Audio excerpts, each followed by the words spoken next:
Hi, it's Linda with CreativePLR.com, and I'm back in Canva, and I want to show you a little tip for making your journals and planners, even dividers inside a journal planner, a little bit more unique to you.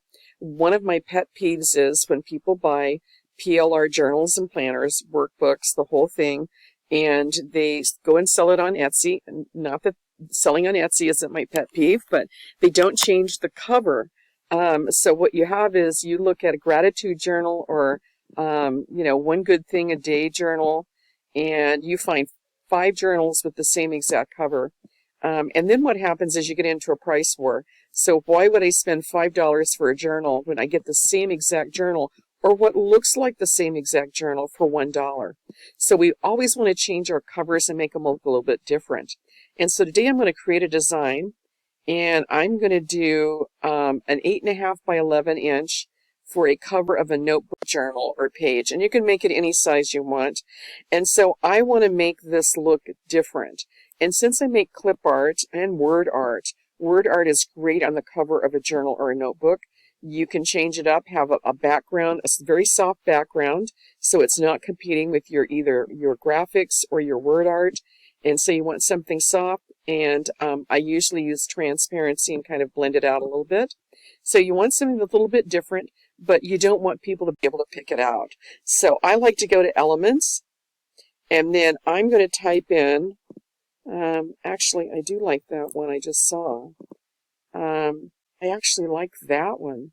Nothing says summer like watermelon. Doesn't that look good? And then I'm going to expand it out so it covers my whole page. Now, if you just use that like it is, that would be so busy. I mean, it's pretty for a divider, but it's going to be so bright that you're going to have difficulty with the contrast reading the words. So one thing that you can do is you can go over to transparency and you can make it really soft. That works. That's one good idea. Another idea is like, well, I really like the watermelon, but I wish the colors weren't just quite as bright. So I can edit the image, and I can scroll down to all of my filters. The first one is none, so you're not doing anything permanently. You're just trying them out. That's brighter. That yellow really stands out.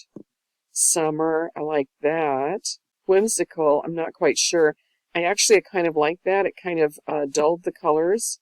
Retro, that brightened them quite a bit. Peony, oh, it made the reds really stand out.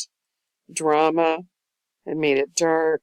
Street, grayscale. Grayscale comes in handy if you're doing something that you're going to print, and then you would use transparency and make it very faint, but not for this. Okay, so I didn't see any of those that really did anything for me.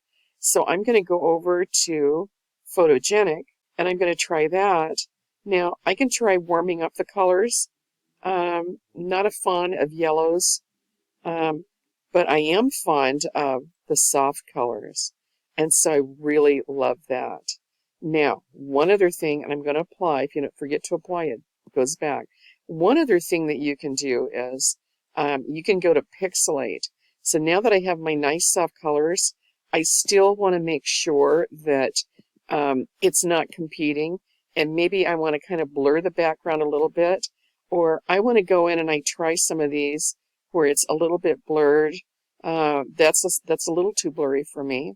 I like that, and so I might apply that, and then go over here to transparency, and then that would be perfect. You get a hint of it looks like a watermelon. You're not quite sure. The colors are nice and soft. I can put my word art on top and it's going to pop. I can put my graphics on there and they're going to pop. And when you're putting graphics and word art on the front of a cover, you really do want them to pop and not have the background competing with it. I hope this was fun and you get started using those filters in Canva, and you have a little fun designing some unique to you covers for your journals and notebooks.